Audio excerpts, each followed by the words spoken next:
Welcome to Super Recipes. Today, we're making Chinese scallion pancakes, which is an upgraded recipe compared to the version I shared 9 years ago. They are perfectly golden, crispy, and flaky. The inside is soft, moist, and pleasantly chewy. Honestly, this has to be the best scallion pancake you will ever make because I have improved so much over the years and took it to the next level. I will show you my secret that can pack your pancakes with double the scallion fragrance, alongside a special 9-grid folding method that creates those beautiful, delicate layers. So let's get started. You will need high gluten flour, aka bread flour, because it has the highest gluten content. Gluten is an elastic protein network that binds the starch together and builds the structure of the dough. So it fundamentally determines the texture and the quality of your pancakes. I know some of you will ask, will all-purpose flour work?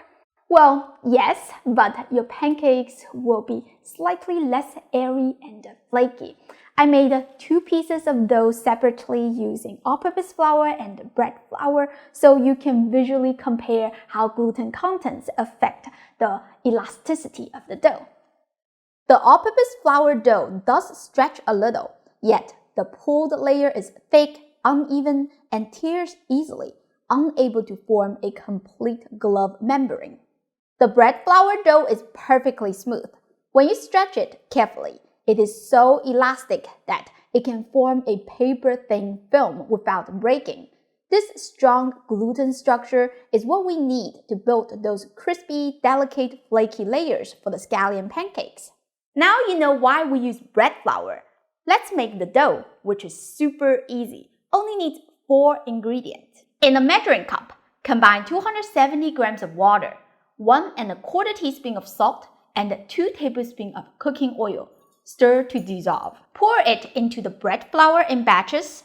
Stir at the same time until all the flour comes together. I'm using a stand mixer, so I will let it run at medium-low speed for about 8 minutes or until a smooth dough forms. If you're kneading it by hand, it will also take about 8 to 10 minutes, but remember, this is a quite sticky dough, so it'll be annoying to knead it by hand. This is how it looks when it's done. Shape it into a round, smooth ball, then divide it into 8 even pieces, about 100 grams each. No need to use a scale, but you can if you want to be precise. Also, you can always make larger or smaller pancakes if you prefer. I usually make 8 because it's a lucky number in Chinese culture. Shape each piece into a smooth ball. Add a few tablespoons of oil to a tray. Place the dough in it one by one and use the oil to coat the surface. Traditionally, the dough should be immersed in oil fully to get that ultra soft, elastic consistency, but I don't want to do that because you're gonna need a lot of oil and I have to think about what to do with the leftover oil once the dough is done resting. So I figured that if you oil them first and cover them with plastic wrap, it should work the same. Push out all the air and make sure you use a big enough tray so that they don't touch each other. Even though they are coated in oil, they can still stick badly. Let them rest for at least 2 hours. If you like to prepare the dough ahead of time, you can let it rest in the fridge overnight, but remember to take it out of the fridge 1 hour in advance the next day so that it can get back to room temperature and regain its flexibility. Alright, next we're going to make the flour oil paste, or what we call Yousu. Here are 5 scallions. Finally dice them. We're gonna add the white parts to a small saucepan and reserve the green parts for later. Add 5 tablespoons of oil and stir over low heat for a few minutes or until the scallion whites turn a bit golden.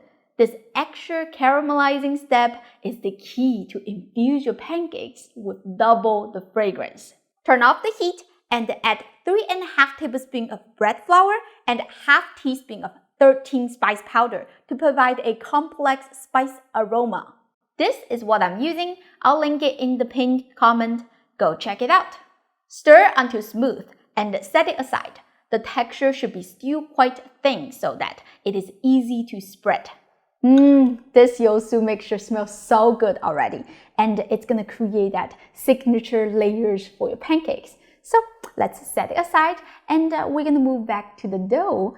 Let me show you my special folding technique. But first, you should oil the working surface, the rolling pin, and your hands to prevent sticking. Take a piece of the dough. To roll it into a large square sheet, you just need to roll in the direction of the 4 corners. The dough has been rested for 2 hours, so it's super soft and easy to work with. Don't worry about making it perfectly straight. Just try to keep the thickness fairly even. Now imagine this is a 3x3 9-square grid, and we're gonna make a cut at one corner. Leave this section clean. Drizzle some of the Yousu onto the remaining 8 segments and brush it evenly across the surface. Sprinkle some diced green parts of the scallions. Next, use a scraper to loosen the edge of the sheet, then carefully lift and fold to the middle. Do the same to the other side, but leave this one section untouched. Continue folding until you have 2 grids left. Flip the clean grid and stretch it to wrap and seal all 4 edges so that later on when you roll the pancakes, the filling will not leak out. Now you have a little square of pastry. Push 4 corners toward the center and tuck them under. Rotate it in between your hands and you get a perfect round scallion pancake patty. Set it aside and continue to work on the rest of the dough. By the way, if you let the Yousu sit for a while, the flour tends to sink to the bottom, so make sure you give a good mix before drizzling it onto the dough sheet. Once done, let them rest for 30 minutes to relax the gluten, and we will roll them into pancakes that are 5 to 6 inches in diameter. I like to do that on parchment papers for 2 reasons. First, the dough is super soft that if you roll it on a cutting board, it sticks and you can't pick it up easily. You just stretch it and ruin the round shape, which is totally fine if you don't have OCD, but I do when it comes to food. If you work on parchment papers, it's so much easier to transfer your pancakes into a frying pan. Second reason, scallion pancakes are freezer friendly, and parchment paper is the best thing to keep them separated while frozen. Do not use plastic wrap because I have done it and they stick pretty bad. Took me a long time to separate them. It was a mess. By the way, I strongly suggest you to multiply this recipe and freeze some. They can stay good for 6 months. But I doubt that they can last that long, and trust me, you'll appreciate having fresh homemade scallion pancakes anytime you want. By the way, when you're cooking frozen scallion pancakes, you can directly pan fry them without defrosting. Alright, let's cook the pancakes. Heat a frying pan over medium heat and add a thin layer of oil. Cook each pancake over medium heat as well until both sides turn beautifully golden brown and crispy, which will take 6 to 8 minutes in total. I like to flip and rotate the pancakes frequently for even browning. And we are ready to enjoy. Listen closely. Oh, that's such a satisfying crunch. Tear it apart. You can see the inside is steaming and moist. If you crumble it, the pancakes will just fall apart. I know, you're not supposed to crumble it, but that's how you can see it is so crispy and flaky. This is so good. It has to be the best scallion pancakes, and I just can't stop eating it. I hope you give this a try soon. As always, the printable recipe link is in the pinned comment. Go check it out. Don't forget to like and subscribe to my channel for more easy and authentic Chinese food. Thank you for watching, and I'll see you next time. Bye!